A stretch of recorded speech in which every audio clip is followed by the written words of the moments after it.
One thing I love about living in the village is the calm and the quiet life that I get to experience. You wake up in the morning, and the first sound that you hear are the sounds of the birds. Good morning. Welcome to today's video. In today's video, I'm just going to give you and to show you my morning routine here in my home. And when I wake up in the morning, I make sure I water my plants because it is the dry season, and the ground is very dry and the rains are normal. And so the first thing I do, I just water my plants, water my flowers, and then I start my day.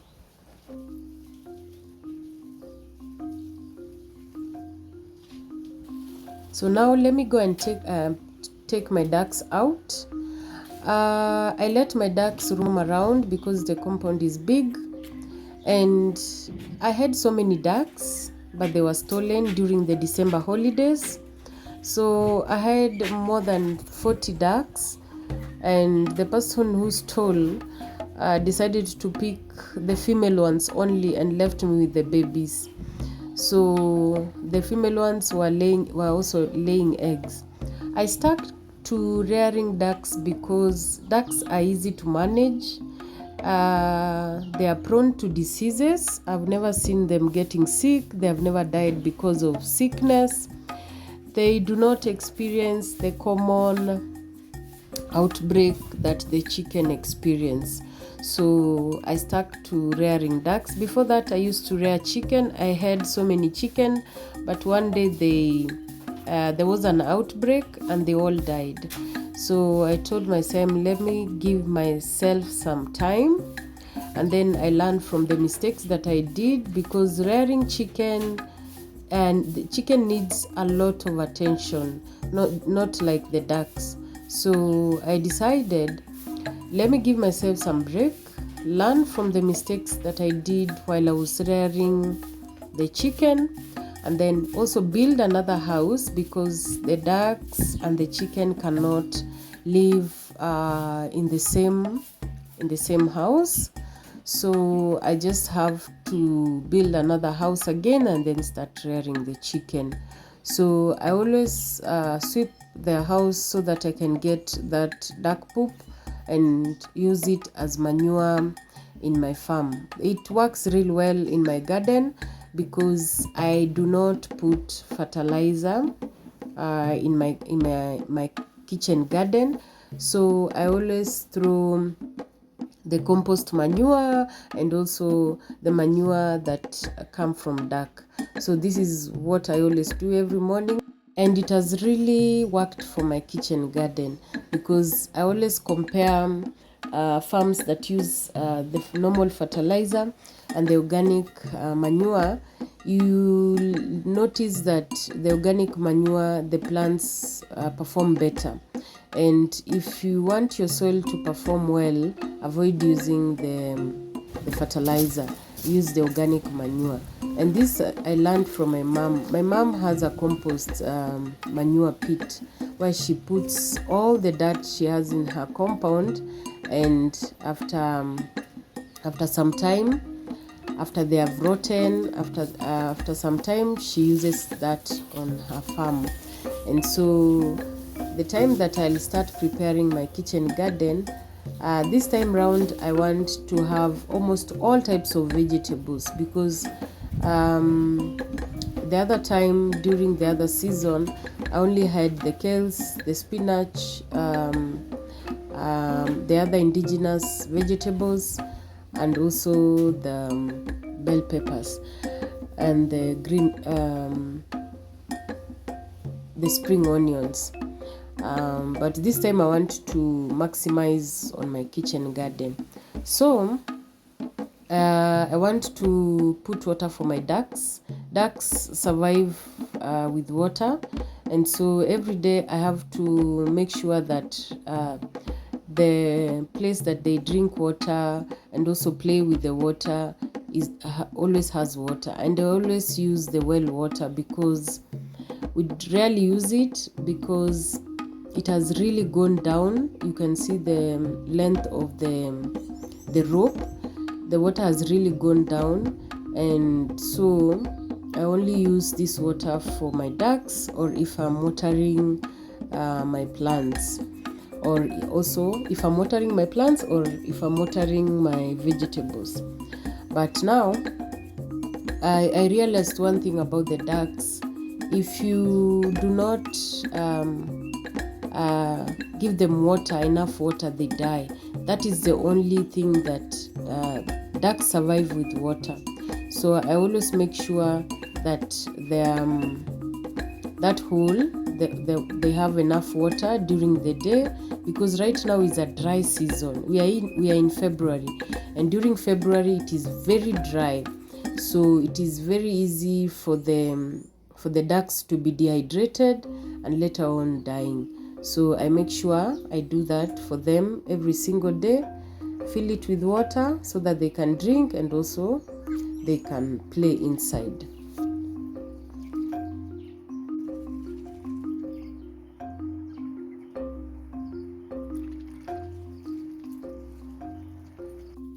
So also in the village here, you just have to use firewood. If you have access to firewood, it's better to use firewood, especially when you're boiling. Especially here in my home, when I'm boiling cereals, when I'm cooking porridge in the morning, I make sure that I use firewood, because even the porridge that I cook for my baby, it has so many ingredients, and if I use the gas, that porridge won't cook well. That's what I believe, and that's what I know, because also you have to make it stay on a fire for a longer time, and you realize that if you do that with the gas, you'll be refilling the gas each and every single time. So there were so many sticks here on the bananas.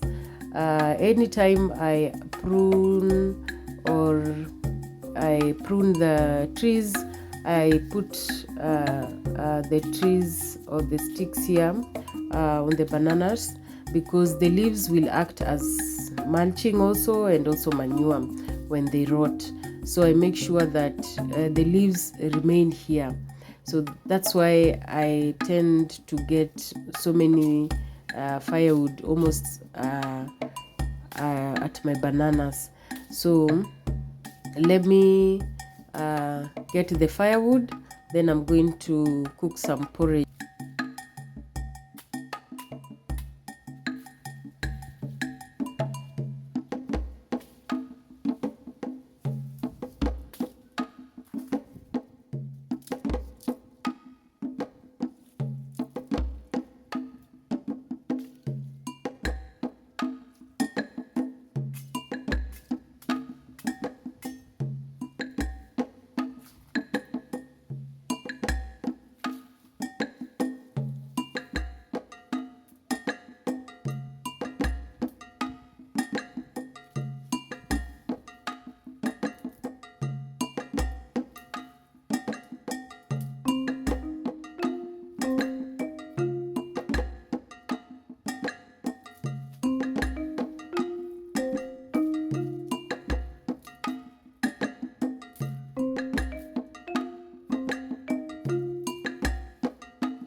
I cook porridge every day for my 1-year-old baby, but today I'll also take porridge. I rarely take porridge, but today I decided also to take porridge. So I'm just going to cook a good amount of porridge, and I use firewood while I'm cooking my porridge every single day. I rarely use charcoal, and I don't use gas because I realized it takes time to cook my porridge because of the ingredients that I put in this porridge.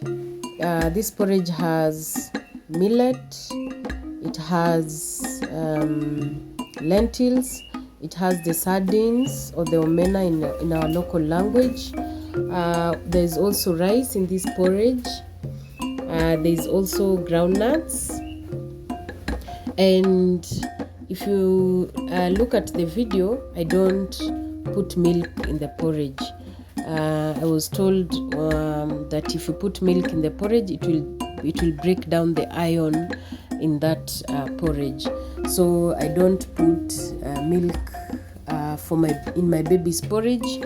So I just cook it with water, let it cook well for it cooks for some time, for 20 to 30 minutes.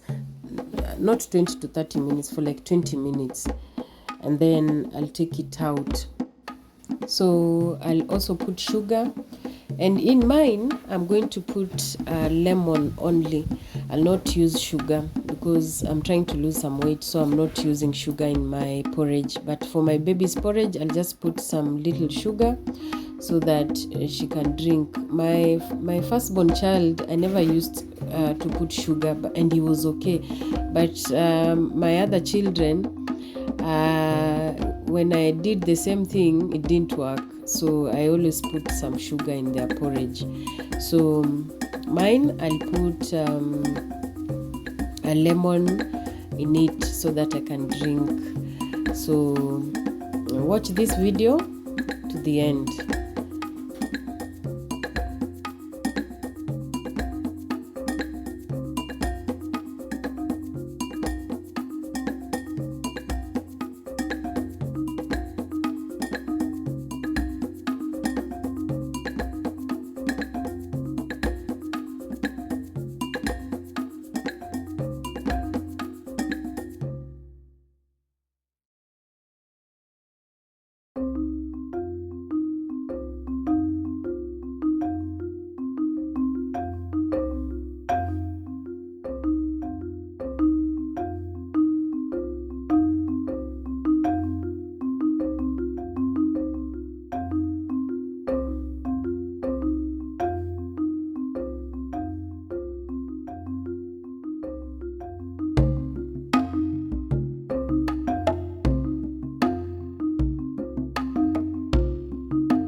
The winds are so strong, so the banana had fallen, and it is a ripe banana.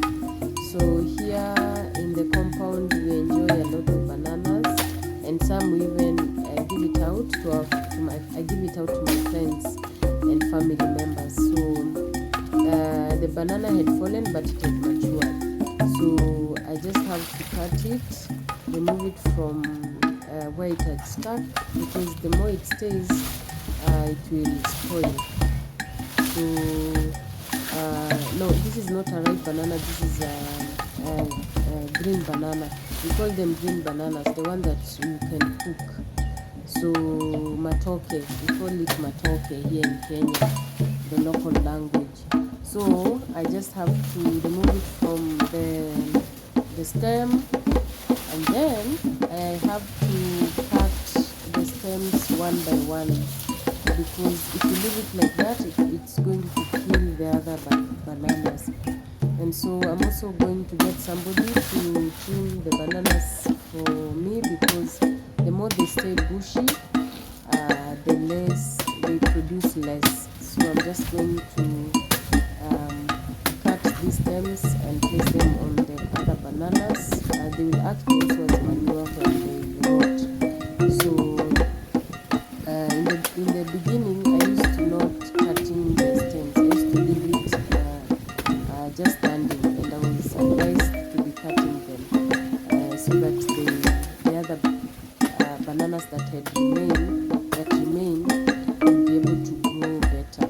So let me remove the banana from where it had fallen, and then take it to the house for storage. We'll be eating it bit by bit, because it is a big banana and we are a small family. So I'll share with my friends also, and some I'm going to eat it. There are so many ways and delicacies that I can use to eat this banana. So thank you for watching my videos. If you have watched this